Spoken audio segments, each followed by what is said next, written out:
Karapatan at tungkulin po, teacher. Magaling! Maaari ba kayong magbigay ng mga halimbawa ng karapatan ng mamayang Pilipino? Mahusay! Ano pa? Karapatan sa edukasyon. Magaling! May idea pa ba? Mahusay at naalala niyo pang ating kinalakay kahapon? Mga bata, ano ang nakikita niyo sa harap? Teacher! Christina? Patulang po, teacher! Ano ka? Teacher, kala pang tatlo, teacher. Magaling! Jonathan? Teacher, may tatlong batang babae. Mahusay! Ito ang ating incentive chart. Ngunit bago ang lahat, hahatiin ko muna sa tatlong pangkat ang klase. Simula dito kay Rowelyn hanggang kay Anwar ang pagkat isa. Simula naman kay Marcus hanggang sa dulo ay ang pagkat dalawa. At simula naman dito kay Rina hanggang kay Roman ay ang pagkat tatlo. Naintindihan po ba? Opo, teacher! Magaling! Ngayon ay tutulungan natin ang ating mga kaibigan na sina Annie, Laika, Adri sa isang mahalagang misyon. Sila ay may tatlo, basurahan, at sa kanilang paligid ay napakaraming basura. Ngunit hindi natin ito pwede sumugin ng basta-basta. May isang espesyal na paraan para makatulong tayo sa kanya. Sa bawat tamang sigot at magandang partisipasyon ay makakapulot ang iyong grupo ng isang pirasong basura. Ang isang pirasong basura ay nagkakabukas ng isang puntos. Sa dulo ng laro, ang grupong may pinakamaraming puntos ay siyang magiging kampiyon ng kaibigan at magkakaroon ng gantimpala mamaya galing kay teacher. Naintindihan mo ba? Opo, teacher! Handa na ba kayong tumulong sa ating mga kaibigan? Opo, teacher! Magaling! Ngayon ay may hinanda akong kanta para sa inyo. Ang kantang ito ay may pamagat tungkulin ng mamamayang Pilipino. Ang tono ng kanta ay kapareho ng tono sa nursery rhymes na Meron-Meron Sila. Mauna muna si teacher at susunod kayo. Naintindihan mo ba? Opo, teacher! Magaling, mga bata. Gamit ko ang tono niya, mga bata. Sundin ang batas, ito'y mahalaga upang maging payang-balikas ang lahat. Pagkot kalikasan, aking sundin para sa bayan. Kayo kaisa, basura itapon sa taong lalagyan. Upang kalikasan, naging maganda. Mag-recycle tayo, gamitin ito. Kalinisan natin, ating pagkamanis. Buwis ay bayaran, tulong sa bayan. Eskwela kalsada, dito nagmumula. Servisyong gusto, nakakipanago. Magbayad ng tama, para sa lahat. Meron ba mga bata? Isyong kalipunan, ating alamin. Magdilaw tayo, tayo'y makinig. Maging mula tayo sa aming paligid. Para sa bayan, tayo'y magkaisa. Igalang ang kapwa at man ang lahi. Maging mabait, maglugin palagi. Respeto sa lahat, ito'y paligid. Kapayapaan, ating makakamit. Dali na mabasa, ibang malapit. Lokal-lokal ito, ating pagdilig. Itaas ang bataw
Tama, bigyan natin si Anwar. Anwar ng 5 bagsak.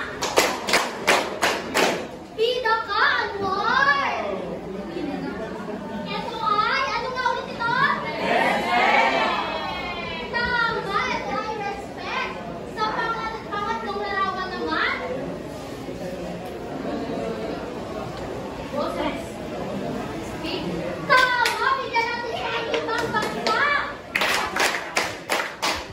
Bida ka, Christina. Ito ay, ano nga ulit ito? Tama. Sa pang-apat na larawan, tingnan natin kung tama si Christina.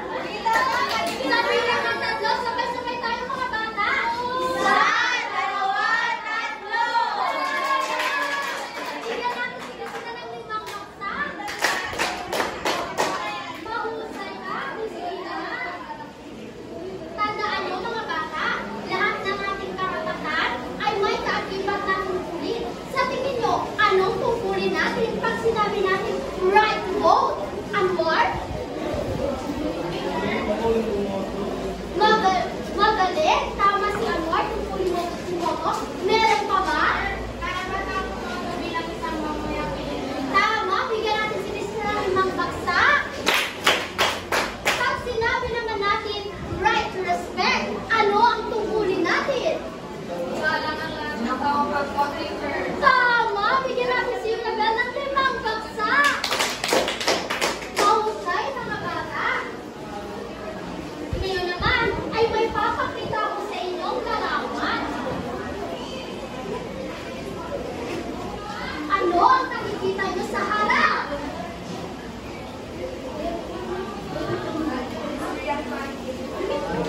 Tama, ano pa? Meron pa ba?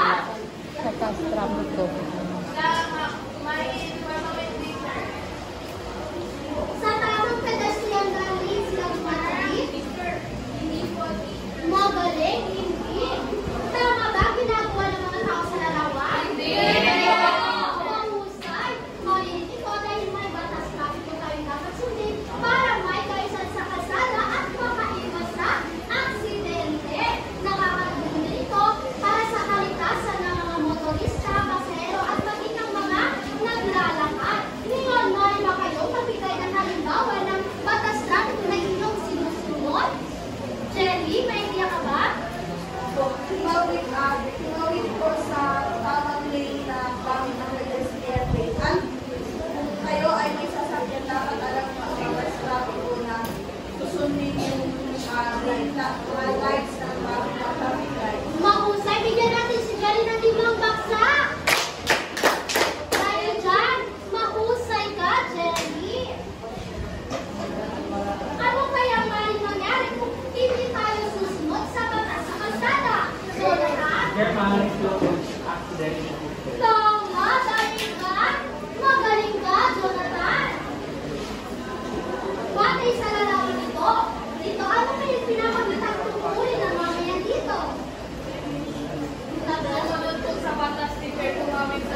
Tama, ngunit sino o ano ang tawag doon? Batas ng kalikasan. Mahusay, ito ay ang batas pangkalikasan. Ang batas pangkalikasan ay ginawa upang pangalagaan ang ating kalikasan para sa ngayon at sa susunod pang henerasyon. Ano nga ulit ang tawag sa patakaran ito? Batas pangkalikasan. Mahusay, mga bata. Ano mangyayari kung hindi natin susundin ang batas pangkalikasan?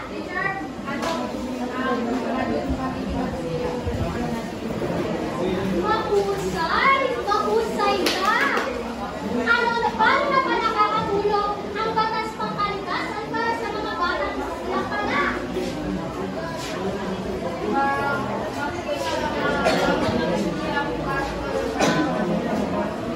mahusay! Bigyan natin si Erika na masigabong palakpakan!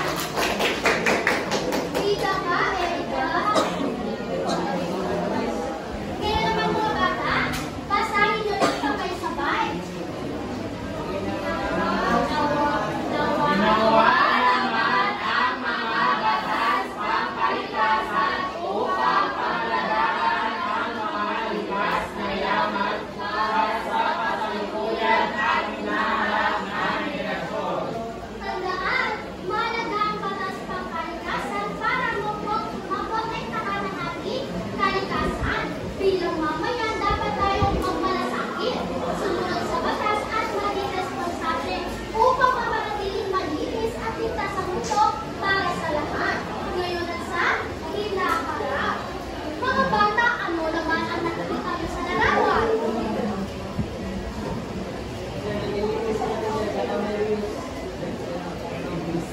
Tama, ano pa? Ano pang nakikita nyo? Isabel? May iba't ibang pong basurahan, teacher, na naghihiwalay ng mga iba't ibang klase ng basura. Mahusay, Isabel. Tama ba ang ginagawa nila? Oo, teacher. Magaling, ipinapakita nila ang isang mahalagang tungkulin ng mamayan, ang pangalagaan ng ating kalikasan. Bakit kaya kailangan natin pangalagaan ang ating kalikasan? Christina? Para maging malinis at maayos. Tama. Ano na mga simpleng bagay na pwede natin gawin para pangalagaan ang ating kalikasan? Anwar? Gaya ng tanim ng puno, teacher. Mahusay, bigyan na si Anwar ng ibang bagsak.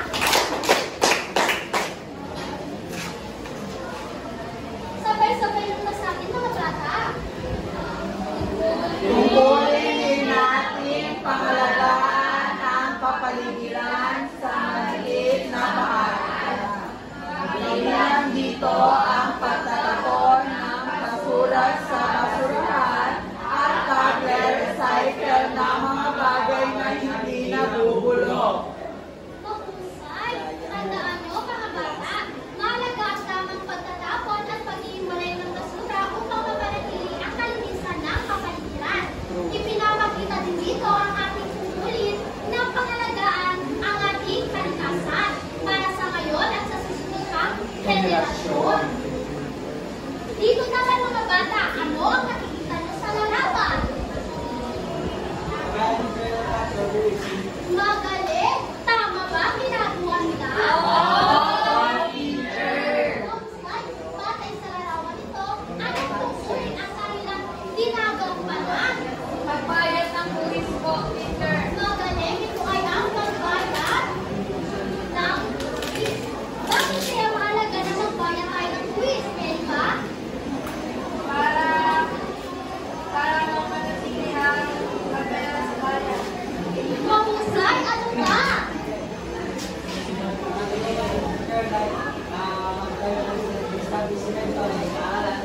Magaling! Ano nga ulit ang mga ginagawa ng gobyernong proyekto na galing sa ating buwis? Mga infrastructure, mga tulay. Tulay, ano ba? Tukan! Tukan! Tukan! Ano ba? Magaling! Bigyan lang yung mga sarili ng mga bagay sa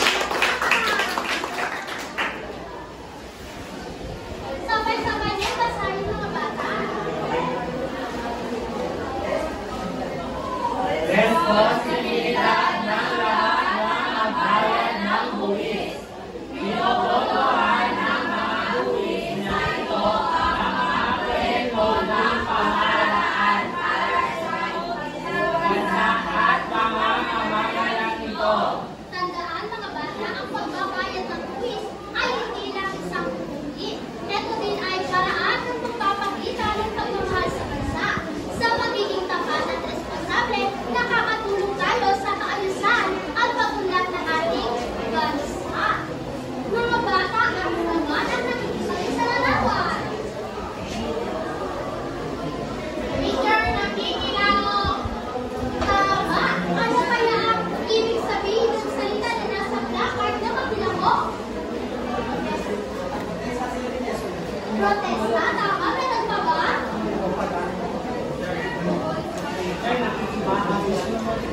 Tama, mga bata. Isa rin ito sa susuri natin mamamayang Pilipino. Makilawak sa pagtungkol sa mga isyong panlipunan. Bakit kaya bakit mahalaga na mulat tayo sa mga isyong panlipunan?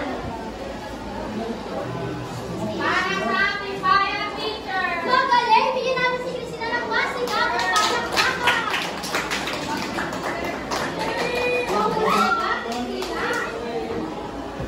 Ano kaya maaaring mangyari kung hindi tayo makikinawag sa mga isyong panlipunan? Masisira ang bansa natin, teacher, kasi hindi tayo bumuboto ng tama. Masisira ang bansa, may pwede, meron pa ba? Tama, dahil hindi tayo updated sa kung anong nangyayari sa ating bansa ngayon. Maaari pa kayong magbigay ng halimbawa na kinakaharap na isyong panlipunan ang Zamboanga City. Yung teacher, yung kailan ka naman barilan. Tama, regalo si Anwar, magpalakpakan. Ang inyong magulang ba ay nakikilaw din sa mga isyong panlipunan? Opo, teacher. Mahusay, mga bata.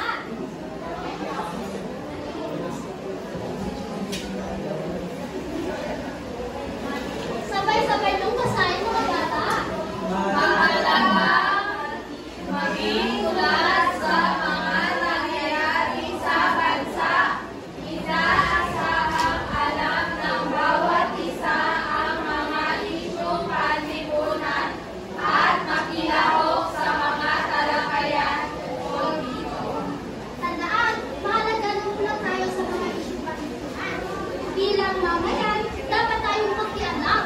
Ako, sa simpleng paraan, ipapakita natin ang ating malasakit at pagiging responsableng Pilipino. At malaki ang epekto nito sa ating bayan.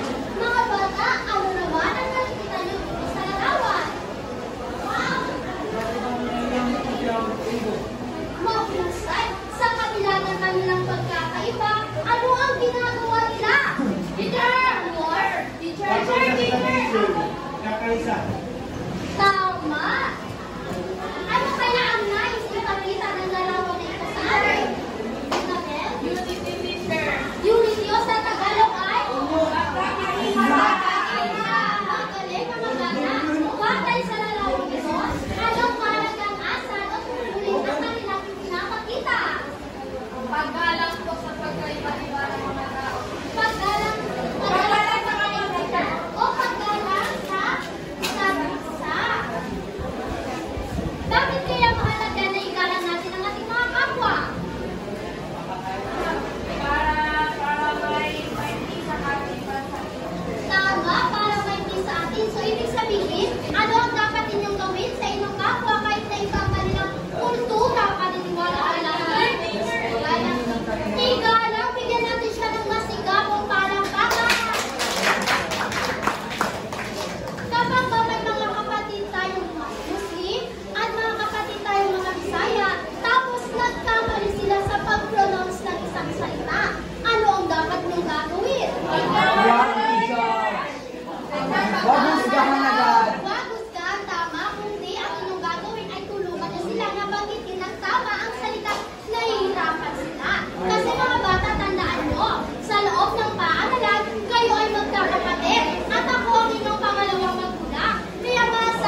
Talong, teacher. Talong!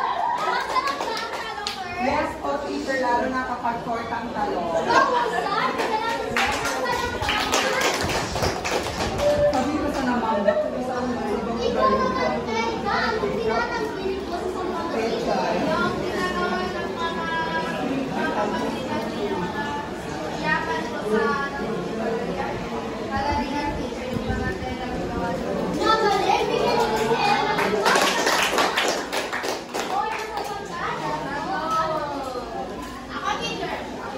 Opisina, ano naman ang tinatanggilik mo? Ako, teacher, Sati. Sati! Saan ka natin matatagpuan ang sati? Sa Bangladesh. Sige natin, sige natin ang bangka. Sa papaanong paraan natin may papakita ang pagtanggilik sa sariling produkto. Teacher, napagpili ng sariling produkto ng Pilipino. Mahusay! Sila ang ibang bangka. Mahalaga ba na pagtiligiran ng sarili natin? Mahusay! Kaya naman ay sabay-sabay doon ka sa atin.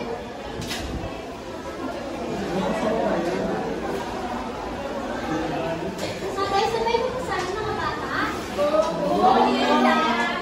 Ipakita ang pagmamahal sa bansa sa pamamagitan ng simpleng mga paraan gaya ng pagtanggilik sa mga lokal na produkto kaysa mga imported. Tandaan mga bata, ang pagmamahal sa mga tinalakay natin mga bata. May idea ba kayo kung ano ang maaaring titulo ng ating aralin? Tungkulin ng bawat Pilipino, mamamayang Pilipino. Tama, ito ay ang tungkulin ng mamamayan.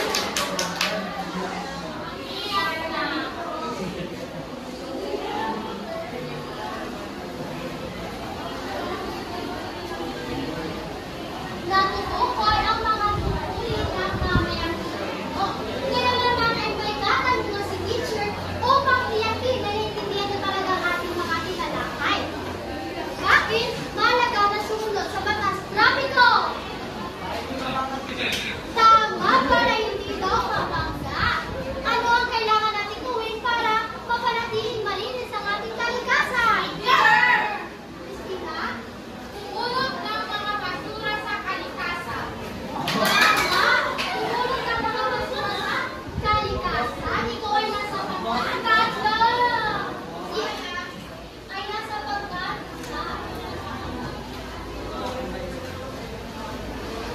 Bakit mahalaga na magbayad ng buwis? Teacher! Salamat. Teacher, kapag magkaroon tayo ng pondo sa paggawa ng mga proyekto, teacher. Mahusay. Ano ang kailangan? Ano ang ibig sabihin ng paggalang sa isa't isa? Rhea? Ano ang ibig sabihin ng paggalang sa isa't isa?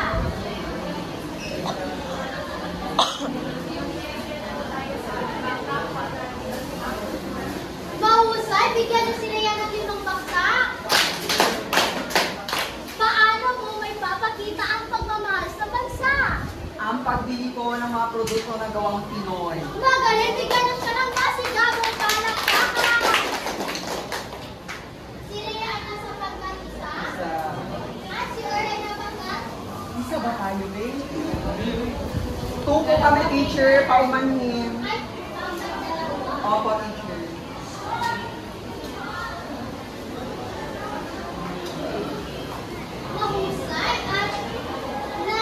Mahusay at may naiintindihan kayo sa ating tinalakay ngayon. Ano nga ulit ang mga tungkulin ng mamayang Pilipino? Magbayad ng buwis, teacher. Tama, ikaw ay nasa pagkat. 3. Meron pa ba? Jonathan? Igalang ang isa't isa. Tama, pangkatapos.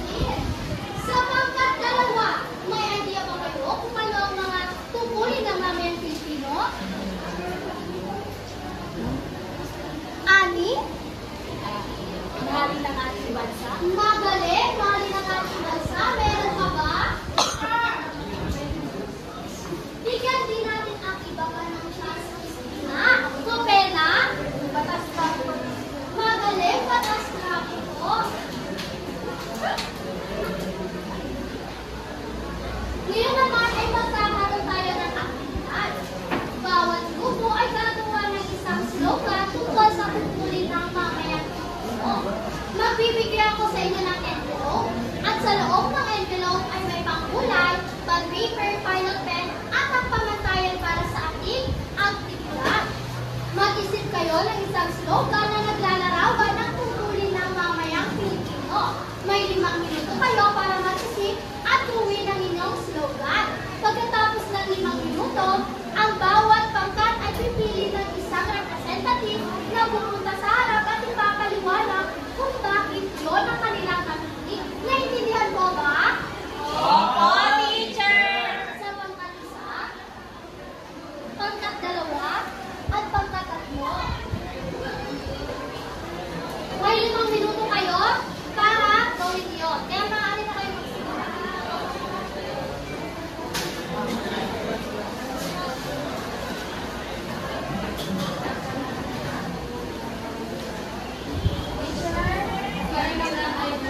Sige, maaari na.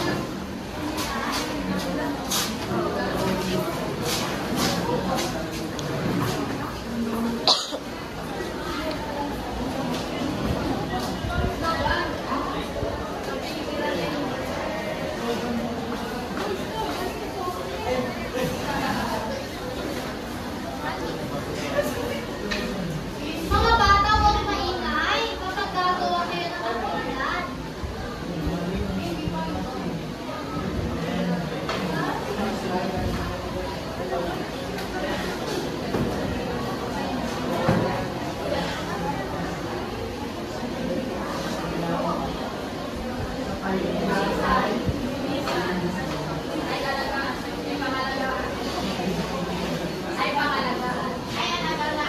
Bakit hindi pa nagsisimula ang pagkakalapa?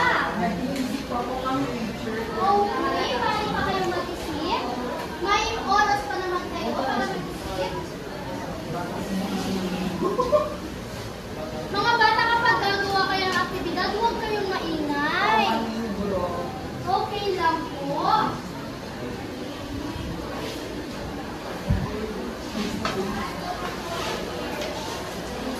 Kung sino ang unang makatapos ay tapos na, teacher! Tapos na tatanggap. Tapos na ba? Tapos na. Pangatlo? Tapos magaling. Dahil ba? May 2 pusos kayo matatanggap.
Tapos na ba, mga bata? Opo, teacher!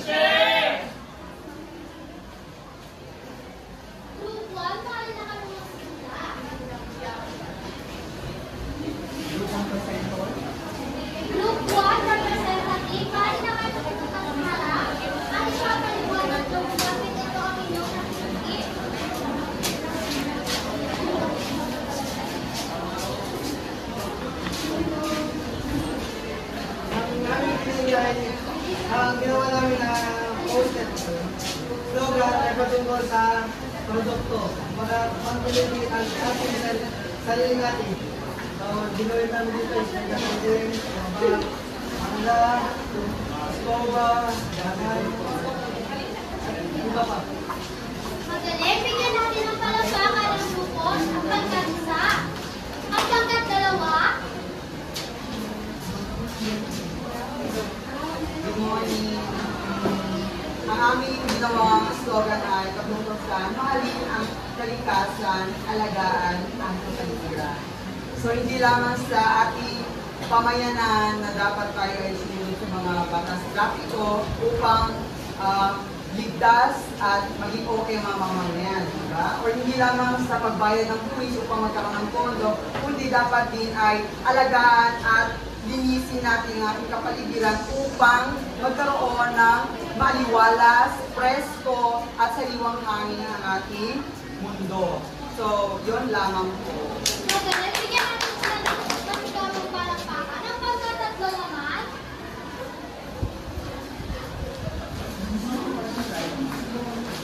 Ang kapaligiran ay pangalagaan. Ang nagsasabi dito na ang ating kapaligiran ay ating kailangan alagaan para